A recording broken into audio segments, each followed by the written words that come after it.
This is the Unit 4 overview video lecture. Make sure to, as always, read your chapters, chapter 11, 12, and 13, as we discuss middle childhood. There will be some concepts that you'll need to understand that I might not be able to cover in depth on this lecture video. So we'll start off with chapter 11, and the first topic that we need to go over is this idea of unstructured play and nature deficit disorder. So for this question, I gave you guys a heads up on the notes page that you need to talk to someone older about their experience of childhood, of growing up in unstructured play. So if you have parents available, grandparents available, that would be great. If not, just someone of an older generation so that you can compare the experience of today versus the experience of previous generations. So if you are of the older generation already, you can give your experience and then maybe what your children's experience would be. So we're wanting to compare what things used to be to what they are now. And that's for unstructured play. So the idea behind nature deficit disorder is the fact that Americans in general, and especially American children, are just becoming a lot more sedentary than they used to be, and that when they are exercising and being active, it's usually in the form of an organized sport rather than just sort of this free playing and exploring, playing outside the way it used to be. And we need to talk about the developmental ramifications of that. So how does that lack of unstructured outdoor play affect children? So you'll watch a video about this nature deficit disorder, and you need to pick out some of those developmental effects that it's having on this generation of children. And it's not very good results that we're seeing. So make sure to watch that video and explain what developmentally is happening with nature deficit disorder in children of today's generation. Which is one of the things about that is childhood obesity. It has increased a lot over the past few generations. That's one of the topics in chapter 11 that talks about some of the problems of childhood, some health problems like childhood obesity, and asthma is another one. And there's a case study that you need to look at for one of the questions that compares two girls. It asks about their SES, which means socioeconomic status, and that's basically where they are as far as poverty level. Are they middle class? Are they upper class? And we can see from this case study that's a big difference of the lower class children, the lower socioeconomic children versus the higher, because the higher SES children have access to better health care. They have more money to pay for doctors or for insurance or for prescription medications or things like that. They also have, probably for the most part, parents who can take off work to take them to the doctor or can stay home with them when they're sick, who can make special arrangements as far as living arrangements. If there's things that they're allergic to, they can, fix up their house in a way that would make their asthma better. Whereas the lower SES children really don't have those advantages, and it really does affect their asthma a lot more in that they can't always afford to go to the doctor or have good insurance to be able to pay for their medications. And maybe their parents can't afford to take time off work to be able to stay home with them, or, even the pollutions and things that are in their environment. There are a lot more pollutants in inner cities, in areas where there are poorer families, than there are out in the suburbs where the higher SES children tend to live for the most part. So make sure you look at that case study and see how the SES status really does affect things like asthma and a lot of other aspects as well. But this question is mostly focusing on asthma. And then we'll get into the brain development during this middle childhood phase. There's an increase in reaction time. So the brain is myelinating still. Things are getting quicker. That processing speed is getting faster. They are able to be quicker in their physical reaction time as well as their thinking processes. They can demonstrate selective attention, which is they can focus on one thing even when there are distractions. So this increases in middle childhood, to be able to block out whatever's going on in the background and focus on one thing. And then the process of automation, which is when something just becomes automatic. That makes sense from the word automation. Think about if you have been playing a sport for several years and it kind of just starts to become second nature. You don't have to think about the steps of where you're going to put your feet or where you're going to throw the ball. It just comes more naturally. And so there's a question about how one of the downsides to this automation is sometimes we kind of zone out, and it talks about driver's amnesia and how sometimes you'll be driving and then you don't remember making turns or stopping at stoplights, and all of a sudden you're at your destination and it's like, whoa, how did I get here? So just that idea of kind of zoning out, and it just becomes automatic. Then we'll move into IQ testing and multiple intelligences. So IQ testing is basically just this aptitude for learning. It's the idea of how, on a scale of, a numerical scale, how much could your brain possibly learn? And it's kind of a limited, there have been some, criticisms of IQ testing that it's pretty limited, and it doesn't take into account all these other different kinds of intelligence. So this is what our discussion board is going to be about for this unit, about multiple intelligence. And Howard Gardner came up with all of these other categories of ways that people can be intelligent, and we're not always going to be strong in all areas. In fact, I don't know anybody that is strong in every single area. And so when we're looking at childhood and education, it's important to keep these kinds of categories in mind. Just because a child is not good at math doesn't mean they're stupid, which an IQ test only gives you one number to be able to say smart or stupid. It's a very limited scope. But we could say that that child is not strong in math, but he or she is really good at naturalistic, kinesthetic, and linguistic. So there's all these other areas where they do excel. So we can the idea would be to try to cater their education to the learning styles, being able to help them strengthen the parts they're weakest on, and then really playing up to the way that they do learn best, and help them be able to strengthen the parts that they're not as good at. IQ testing really can't do that. And then finally in chapter 11, it talks about disorders as far as ADHD, bipolar, dyslexia, autism spectrum. There's a few more that are listed in the chapter. Just, read that section. It gives the basic characteristics of these disorders. And there's a question about prevention. How can parents try to prevent these things from happening? Which is kind of an unfair question, because there really, a lot of these disorders really have no known causes. I mean, on some things we know that things increase your risk factor, or something, that you could do to decrease your risk factor. So when you're answering that question, just pull as much information as you can when you see something about increasing risk or decreasing risk. You'll watch some videos with people that have some theories. You can add some information about that this mom thinks that it was an illness that was brought on, and then her daughter became OCD after that, So just get as much information as you can from the videos and from the chapters. But the thing that's important to remember about prevention with these disorders is multifinality and equifinality, which basically means it's really difficult to tell what causes something, because a disorder can have many, many causes, or this cause and effect relationship where one cause could have a lot of different effects, or one effect could have a lot of different causes. So it's very difficult to untangle all of that.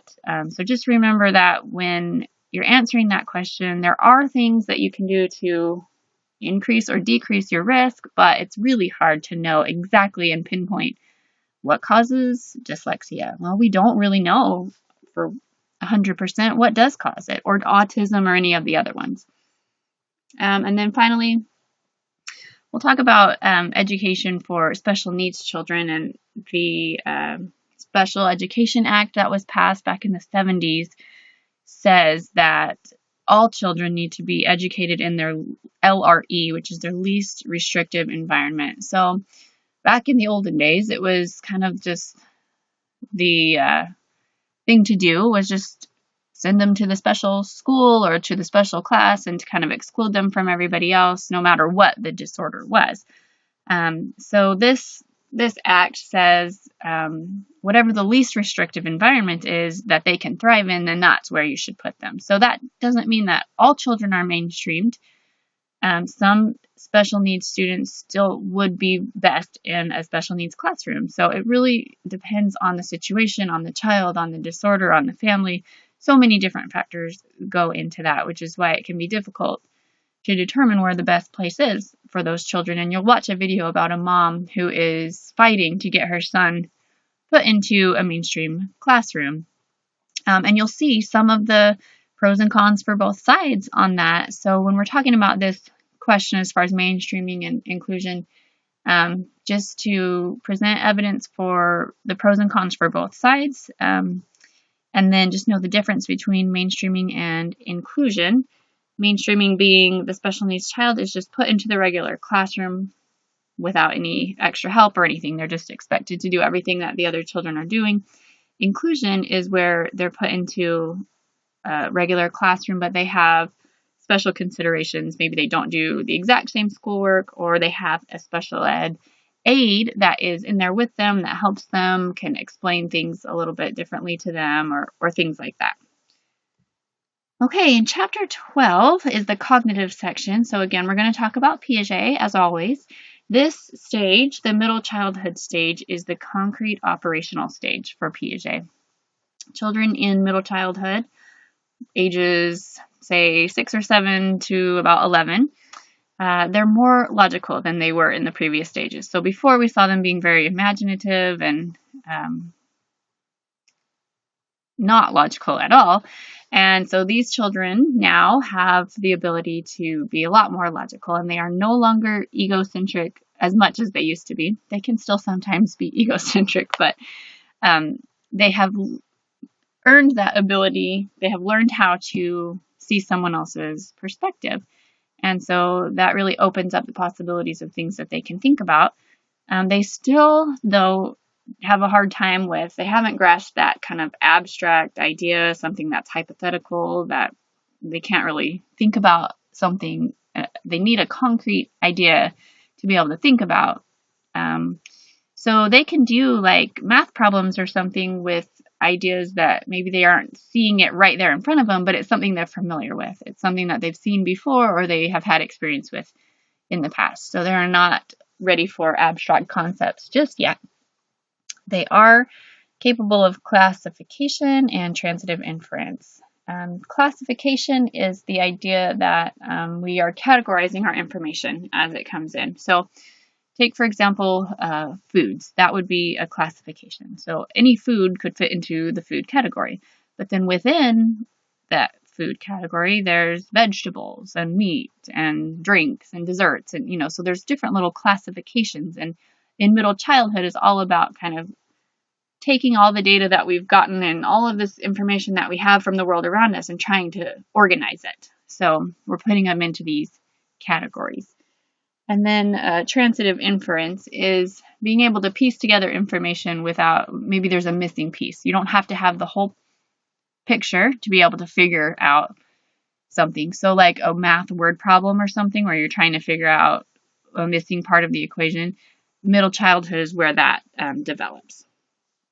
There's an example from Vygotsky about street vendors, and these little guys can do amazing math problems all in their heads, and it's because they have these little businesses where they're selling little trinkets and things on the street. So they're really good at making change and figuring out prices and, doing discounts and all these kinds of things with money just in their heads when they've never been in a classroom where you would learn math in a traditional way. So that's a great example for Vygotsky of how social learning works at this age.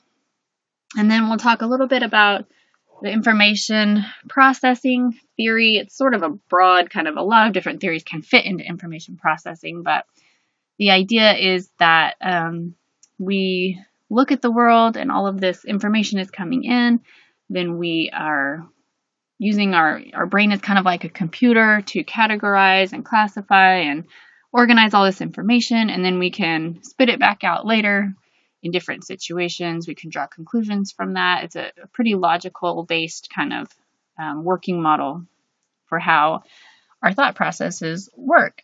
And within that, we talk about memory. There's a question about false memories, and this is the video with the hot air balloon ride. So when you're answering that question, I just want you to make sure that you think about it through this information processing lens, and I want you to go through the steps of how memory works as far as sensory, working, and long-term memory, and then explain how that process could work with a false memory. The idea is that they showed people pictures of this hot air balloon ride that they had never been on, but they had just cropped their picture in, but they were trying to convince them that they actually had. So they were seeing if it would work. And surprisingly, it worked in a lot of cases because of the way this information processing works. So when they saw that picture, that was their sensory memory right there of seeing themselves in a hot air balloon. And then the more meaningful the sensory input is, the more likely it is to be put into working memory. And then that is kind of the working memory is a short-term memory, that process of classifying and figuring out and trying to remember. And then eventually the ones that are the most meaningful get stored in long-term memory. So that video shows how false memories really could be a part of someone's long-term memory, even though something never actually happened. And then with the language development, there's a lot of different aspects of language development during this middle childhood phase.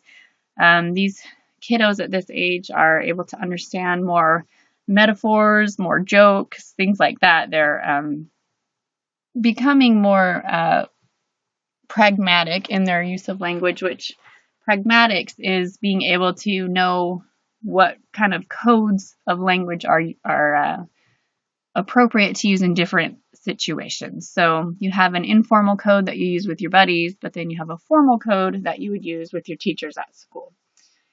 And then finally, we talk about education. The No Child Left Behind Act has actually been in the news lately because it looks like they're going to reform it, which could be a good thing. Originally, No Child Left Behind, back in the late 90s, early 2000s, the idea behind it was good.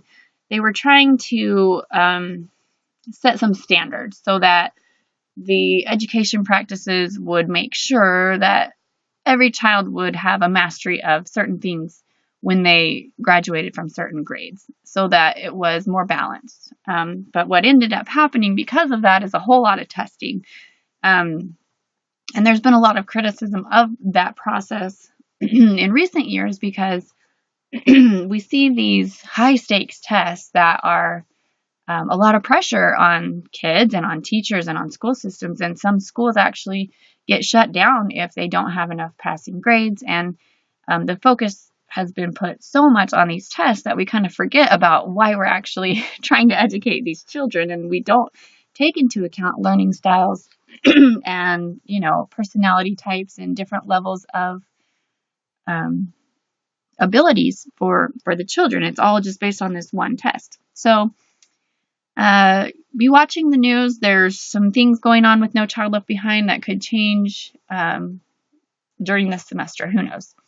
And then Common Core is something that's not discussed in the textbook, but it's probably something you're also hearing about with education. And that is basically a national standard that the U.S. government has put into place to say these are the things that children in this grade should be learning, and they have a pretty strict set curriculum for the whole country. And it's also very controversial because it does not leave any room for adaptation, and some of the states have refused to adopt it because they want a little more control over what goes on in their school districts.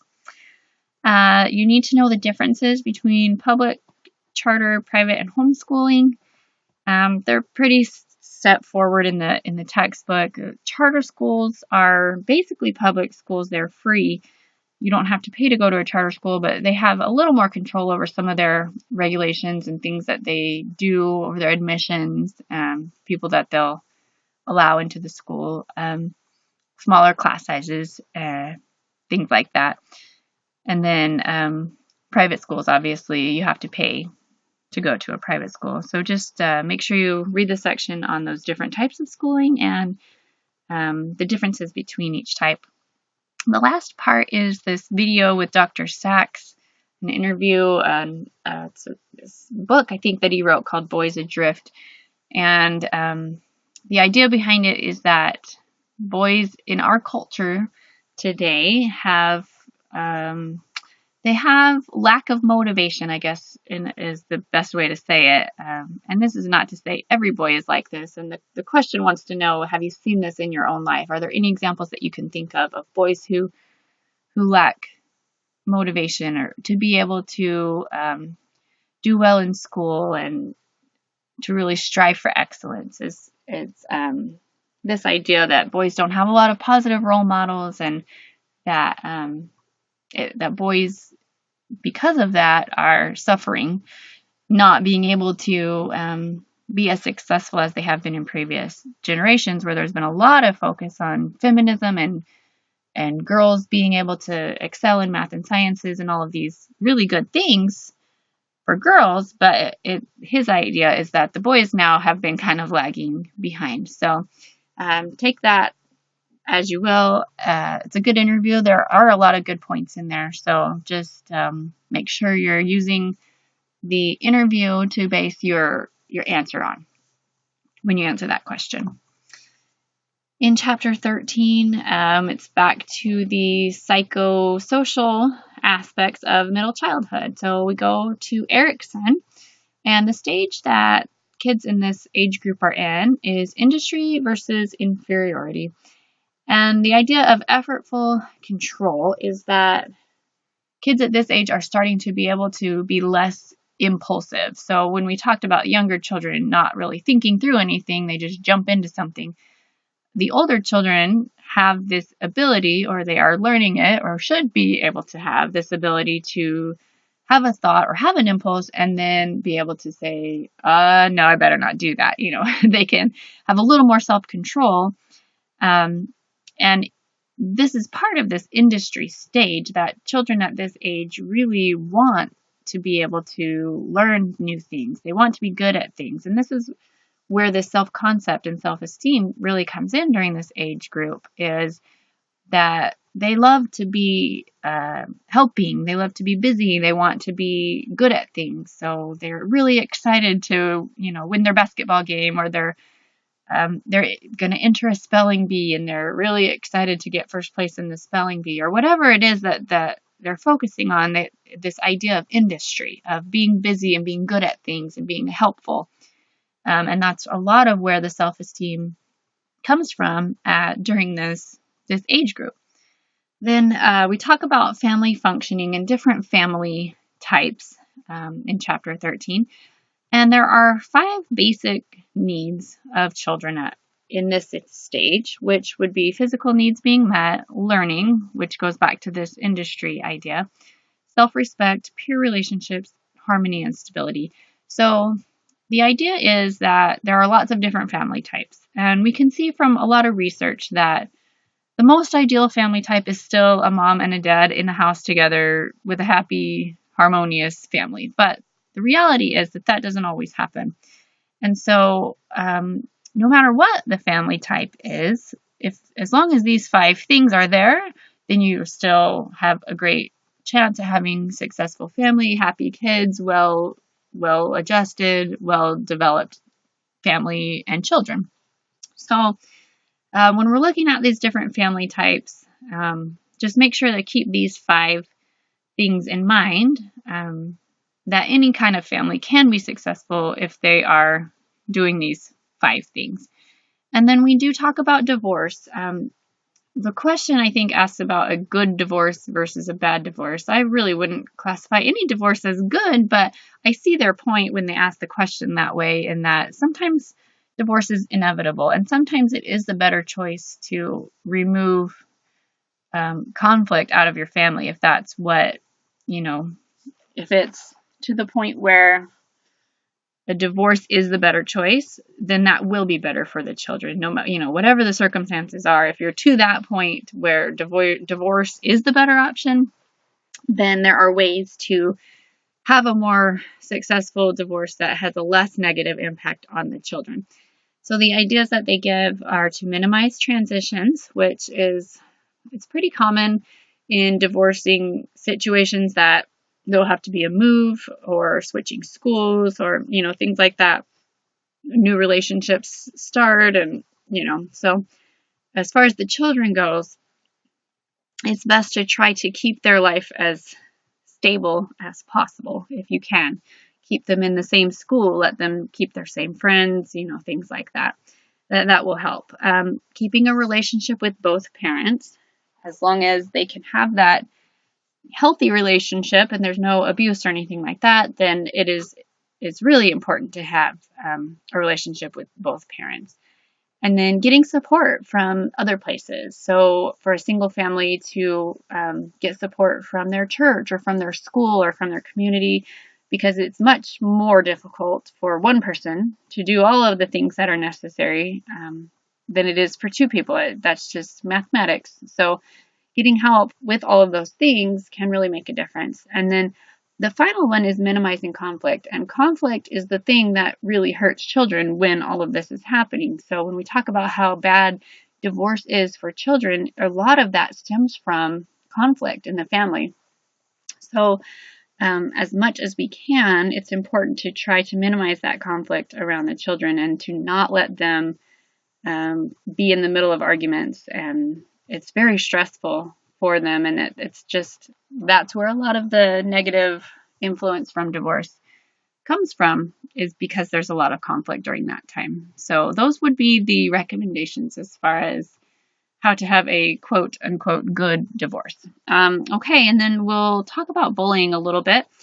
Bullying has been a pretty popular term going on around social media and just in general in our society these days. The actual definition, the textbook definition for bullying, is repeated systematic attacks with intent to harm. So I think part of our culture kind of likes to overuse this word bullying. So I just want to make a differentiation between being mean and then bullying. There's a big difference. So a lot of times in childhood, people, kids are not always nice to each other. They don't always get along. They're not always friends with everyone. That isn't bullying. So say there's a group of girls playing a jump roping game on the playground. One little girl comes up and asks to play, and they say, no, you can't play with us. That's not very nice, but that's not bullying. Bullying would be that kind of classic example of the big bully kid coming up and stealing the lunch money and, punching the little scrawny kid and taking his lunch money, and he does it, every day or a couple times a week. So you've got to have intent to harm. So it can't just be, oh, I didn't realize I hurt your feelings, that kind of thing, or, an accidental kind of thing. That's not bullying. And then systematic means it's a planned out, like it takes a lot of figuring out, like, okay, I'm going to go find this person. I'm purposefully going to go, say something mean to them, things like that. And then repeated. If it's just a one-time thing that kind of happens randomly, that's not bullying. It's the repeated pattern of it happening day after day after day. So just keep that in mind when we hear so much about bullying. I think it kind of gets overused, and then it kind of takes away the effect, when every other person is talking about getting bullied, the people that actually are getting bullied, they kind of lose the severity of, being able to get help, because it sort of falls on, oh yeah, everybody's bullying all the time these days. So it's something that does happen and does need to be taken seriously. Just be careful not to overuse that term if it's actually just a case of kids being not nice to each other. That doesn't mean that you should condone kids not being nice to each other, but just categorizing it in the right way. So ways that we can kind of help to reduce bullying, there are definitely things that don't work, like the zero tolerance policies and awareness weeks and things like that have been found to not really be effective. Things that do work are really systematic changes where the whole environment is changing, the whole community is changing. So this is not going to work if we just target the bully and punish him. It really doesn't fix a lot of the other problems that are going on in the bullying situation. So the whole school kind of has to get involved, where teachers are involved, families of both the bullies and the bully victims are involved, and the bullies and the victims themselves all need to have a shift in thinking in order for that to be successful. And then intervening in earlier grades, and peers have so much influence over this. If the peers kind of rally around the victim and support him and give empathy there, then that helps. Whereas if the peers think the bully's cool and everybody wants to hang out with him, then that's going to be encouraging the bullying. So those are just a few ideas on how to reduce bullying. The last topic for Chapter 13 that we're going to talk about is Kohlberg's stages of moral development. So you'll watch a video for the observation assignment where there's a pharmacist that has this special medicine that's really, really expensive, and he's the only one in town that has it. And there's a man named Heinz whose wife is ill and needs the medicine but cannot afford it. So that's the backdrop of this Kohlberg thing. So Kohlberg wasn't really interested in whether they said, the question was posed, should Heinz steal the medicine or should he not? Kohlberg was not really interested in if they said yes or no. He was more interested in their reasoning behind it. Well, why do you think that? So that's what they're asking these people in the videos. And the idea is just to kind of try to put them in a category. So as long as your answer makes sense and it's obvious that you understand the stages and you give a good reason of why you put them in that stage, then you're fine. Don't stress about getting them in the exact right stage, because a lot of people could be in a couple different stages, kind of just based on what you use as your example for why you put them in that stage. So the first stage is might makes right, and it goes into pre-conventional and conventional and post-conventional, but then it breaks it down into these 6 little sub-stages. So might makes right is just don't get caught. That's basically saying, yeah, you could steal the medicine as long as no one found out about it, you'd be okay. That's a very immature way of thinking, obviously. And then the second one is a very selfish way of looking at things too, which is whatever's best for me. I'm going to just, yeah, I would steal the medicine because I need my wife around to take care of me, of course, or something like that. Or no, I wouldn't steal the medicine because then, someone might steal from me and I don't want that happening. It's just this selfish idea. Then 3 and 4 in the conventional.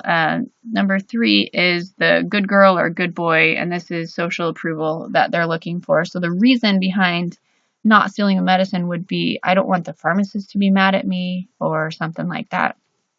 Or yes, you should steal the medicine because you want to make your wife happy, that kind of thing. Then 4 is law and order. This is all about the rules are the rules and you don't break the rules. So they would say, no, you shouldn't steal the medicine because it's illegal. That's it. That's their only reasoning. It doesn't matter anything else. It's just if it's illegal, they're not doing it.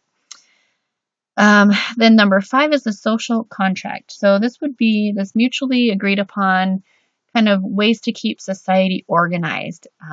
So you should not steal from someone because then there would just be no order in society. And anybody could just walk into any place and take anything they wanted. And you have to have these rules so that everybody can kind of stay, organized within society.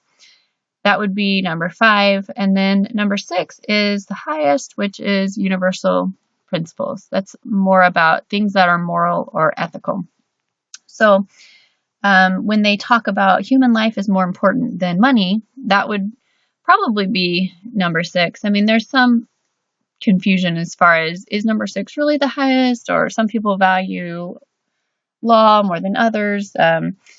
And that some people will say no one could ever get to number 6 because, humans just don't operate on these high moral planes. So, I mean, when we think about universal principles and the differences between law and then morals, I think of a couple of examples. So in our society today, we have seen recently a shift in a lot of legal things happening where the government says something is legal, but that doesn't necessarily make it right. We know that there are moral laws that are higher than what the US government decides to say. So just because something's legal doesn't make it right morally. But on the other side of that, just because something is illegal doesn't necessarily make it morally wrong. It's just because a human decided that it was going to be illegal. So when we think about back in Old Testament times, Daniel was breaking the law when he prayed. Well, obviously we can say, well, praying is good and that's morally right. But the law of the land at that time was that he should not pray. So this idea of universal principles, just being able to look at the circumstances and to be able to think beyond just black and white. So that's it for Kohlberg, and that's it for Unit 4. So please let me know if you have any questions.